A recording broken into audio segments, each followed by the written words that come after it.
Wajumbe wa bunge maalum la katiba wameonya wasitumie lugha za kibaguzi zilizojaa chuki na vitisho bungeni hapa, kwani kauli hizo zitalisambaratisha taifa.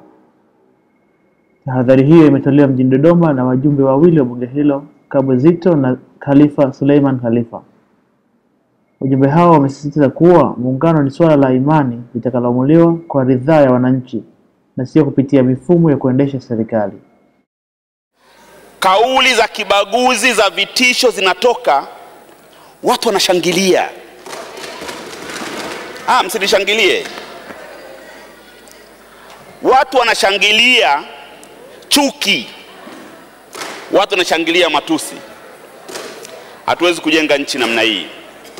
Tujadiliane kwa hoja. Watu wenye hoja zao watoe hoja zao, baadaye tukubaliane, tuamue. Leo kuna kijana pale kasema maneno, yale maneno mimi yameniudhi sana.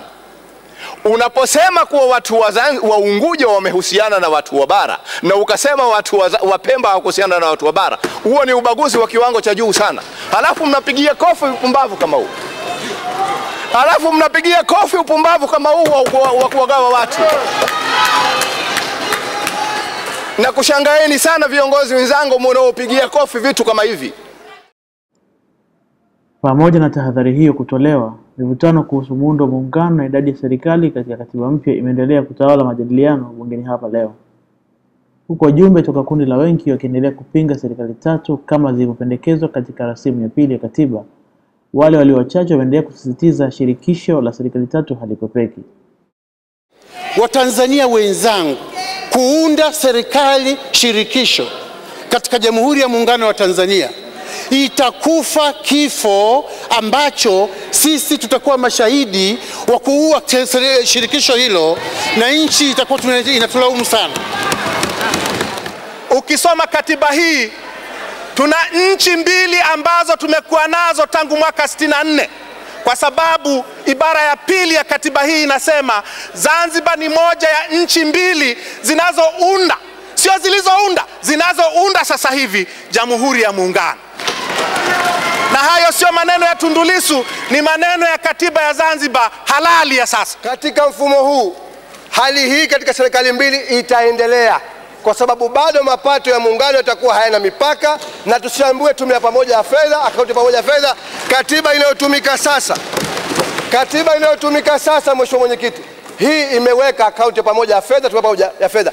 Nini kimezuia isitekelezwe kwa miaka zaidi ya 20, tuambue itatekelezwa leo? Sababu ambazo zilifanya waasisi wetu wakaacha serikali ya shirikisho wakati wanakubaliana katika muungano, wakaacha serikali moja, sababu zile bado zipo, ni valid. Zanzibar bado ina eneo lile mwaka 64 na ndio eneo hilo mwaka huu. Hata hivyo, mjumbe mwingine wa bunge hilo maalum, Thuwaiba Kisasi, ametaka maridhiano ya kujenga zaidi muungano wa Zanzibari na bara. Na washauri sana kwamba si jambo baya kukaa tukatafakari, kubwa zaidi tuone tutatoka vipi na rasimu hii. Tunayo nafasi ya kuiboresha nafasi, Mheshimiwa Makamu Mwenyekiti, basi tuiboreshe.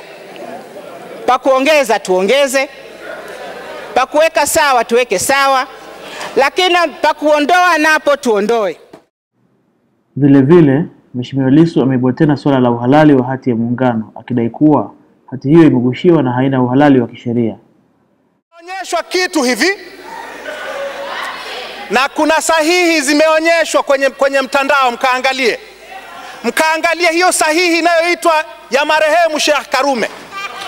Mlinganisha na sahihi ya Sheikh Karume iliyoko katika sheria ya mabadiliko ya kwanza ya katiba ya mpito ya mwaka 65.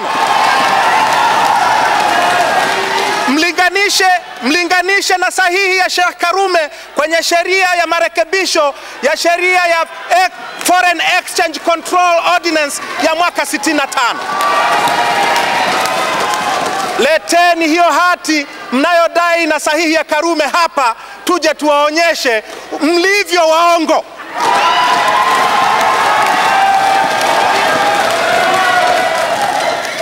Niliuliza swali la pili, ni halali? Ni halali? imewahi kutungiwa sheria ya kuithibitisha Zanzibar? Hiyo sheria iko wapi? Kuna kitu kilichogushiwa na wanasheria wa Mwalimu Nyerere kwa mujibu wa maneno ya Profesa Shivji. Bunge hilo limeendelea leo jioni, ingawa baadhi ya wajumbe walisusia kikao hicho wakisema kuwa hawaoni haja ya kuendelea kulumbana kuhusu hoja ambazo zaweza kufanyiwa uamuzi hata leo.